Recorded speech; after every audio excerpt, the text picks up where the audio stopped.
డేలో ఒక చెట్టు పెడితే ఒక 4-5 చెట్లు సంవత్సరంలో మీరు పెట్టిన వాళ్ళు అవుతారు. మనిషి ఒక చెట్టు పెట్టినా చాలండి, ఎన్ని కోట్ల చెట్లు పెట్టవచ్చు.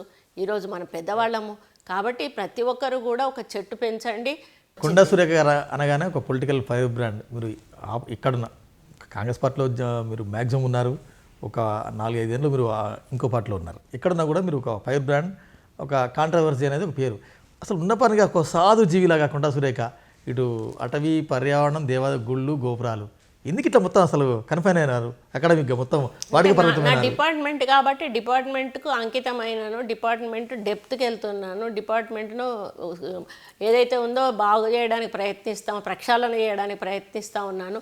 రేపు ఒక మంచి పేరు అంటే ఈ డిపార్ట్మెంట్కి కూడా ఇంత సేవ చేయొచ్చా అనే ఒక ఆలోచన ఉంటుందా అనేది కూడా ఆలోచించే విధంగా చేయాలనేది నా యొక్క ఉద్దేశం. రైట్. ఒకసారి స్టేట్ పాలిటిక్స్ కొద్దాం. ఎట్లా ఉన్నాయి? నిన్న క్యాబినెట్ అయిపోయింది, బీసీలకు 42% రిజర్వేషన్ అంటున్నారు. ఎట్లా రాష్ట్ర రాజకీయాలు ఎట్లా ఉంది? మీరు నిన్న క్యాబినెట్ నిర్ణయం తీసుకున్న 42% ఒక బోగస్ అని బీఆర్ఎస్ అంటుంది. ఏం చెప్తారు మీరు? వాళ్ళు ఎట్లాగూ మంచిని వాళ్ళు చేయలేదు. చేసే మంచిని చూసి వాళ్ళు తట్టుకోలేకపోతూ ఉన్నారు. ఆ తట్టుకోలేకపోవడం అనేది వాళ్ళకు ఒక జబ్బు. ఆ జబ్బు వచ్చేసింది అంతే. వాళ్ళకి ఏంటి అంటే ఎదుటోళ్ళు ఏది చేసినా కూడా తప్పు అని అలా అనేది ఒకటి వాళ్ళు నిర్ణయించుకున్నారు అంతే. కాంగ్రెస్ చేసింది అనగానే ఇది తప్పు, కాంగ్రెస్ చేసింది అనగానే ఇది తప్పు. అది ప్రజల్లోకి తప్పు తప్పు తప్పు తప్పు అని చెప్పేసి పంపించే ప్రయత్నం చేస్తూ ఉంటారు. కానీ ప్రజలేం అమాయకులు గారండి. వాళ్ళు మాటలు చెప్పి వాళ్ళు ఎన్ని వాగ్దానాలు చేసి ఎన్ని మానేశారో జనాలకు తెలుసు. ఇప్పుడు అవన్నీ లిస్టు చదవాలంటే అర్ధగంట పట్టుద్ది. ఈరోజు వాళ్ళేవో నీతిమంతుల్లాగా మొత్తం అమలు చేశాము, మేము రాగానే చేసాము అంటే మీరు 10 ఏళ్ళు చేయండి. ఈరోజు 10 అంటే మాకు 20 నెలలు కూడా కాలే మేము వచ్చి. ఈరోజు మమ్మల్ని ఎంటబడుతున్నారు. మాకు ఇంకా 3.5 సంవత్సరాల పరిపాలనా సమయం ఉన్నది. ఇంకా ఇప్పటికే చాలా చేశాము, ఇంకా చేయాల్సినవి చాలా ఉన్నాయి, మేము ఇంకా చేస్తాం.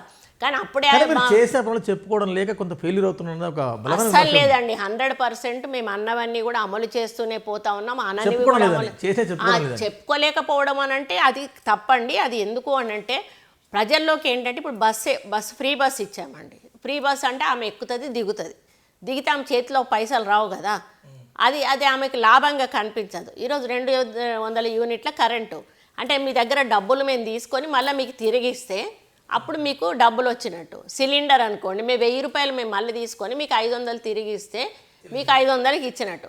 అంటే ఆ విధంగా వాళ్ళ చేతికి డబ్బులు రాకుండా మేము మాఫీలు అవుతున్నాయి కాబట్టి అది పెద్దగా ప్రజల మీద ఎఫెక్ట్ చూపించకపోవడం వల్ల మేము ప్రచారం చేయడం లేదు అంటున్నాం. అందులో ముఖ్యంగా నేను ఇంకోటి చెప్పేది ఏంటంటే మీరు ఒకసారి ఎక్కడన్నా ఒక ఏరియాని ఎన్నుకొని మీరు మైక్ పట్టుకొని పోయి ఇంటింటికి ఏదైనా ఒక గ్రామం ఇంటికి వెళ్ళి మీరు ప్రతి ఇంటిని బీఆర్ఎస్ వాళ్ళ ఇళ్ళకి వెళ్ళండి.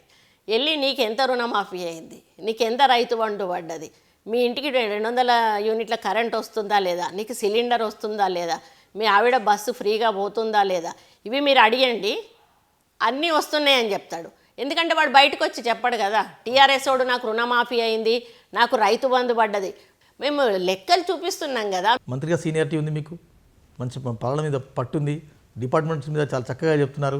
ఇంత చెప్తుంటే ఎందుకు కొండా సురేఖ మంత్రి పదవి ఊడిపోతుంది? ఈ ప్రచారం ఎందుకు చేస్తున్నారు? మంత్రి కూడా అంటే కొండా సురేఖ మంత్రి పదవి పోతుందా? ఇక అదంతా నేను కామెంట్ చేయదలుచుకోలేదండి. ఎందుకు అనంటే దాన్ని నేను ఇంకా పెద్దగా చేయదలుచుకోలేదు.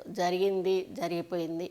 దాన్ని ఇక పార్టీ చూసుకోవాలి అని నిర్ణయించుకున్నారు, పార్టీ చూసుకుంటుంది అంతే. దాని మీద నేను కామెంట్ చేయను. అంటే వివాదాల దగ్గరికి కొండా సురేఖ పోతుందా, లేకుంటే కొండా సురేఖ దగ్గరికి ఇట్లాంటి కాంట్రవర్సీస్ వస్తున్నాయా? అది మీకే తెలియాలి, మీరే చెప్పాలి, నన్ను అడగొద్దు. ఎందుకు అనంటే నేను ఎప్పుడు కామెంట్ చేయలేదు, ఎవ్వరి దగ్గరికి నేను వెళ్ళలేదు. యాజ్ ఎ మినిస్టర్గా నా పని నేను చేసుకుంటూ పోతున్నాను.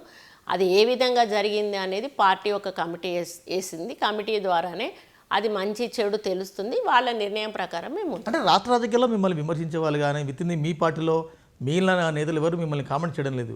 కేవలం వరంగల్ జిల్లా కాంగ్రెస్ నేతలు మాత్రమే మీతో ఎందుకు పొసగడం లేదు? అది వాళ్ళకే తెలవాలి. నేనైతే ఎవరిని కూడా ఇబ్బంది పెట్టిన సందర్భం లేదు, ఎవరిని కూడా నేను ఏదో వాళ్ళ మీద జులుం చేసిన సందర్భం లేదు. కానీ మరి వాళ్ళు ఎందుకు అట్లా ఆలోచిస్తున్నారు అనేది ఒకటే. మేము కొండా సురేఖ ఒకవైపు, మిగిలిన ఎమ్మెల్యేలు ఒకవైపు, ఎందుకు వచ్చింది ఇట్లా?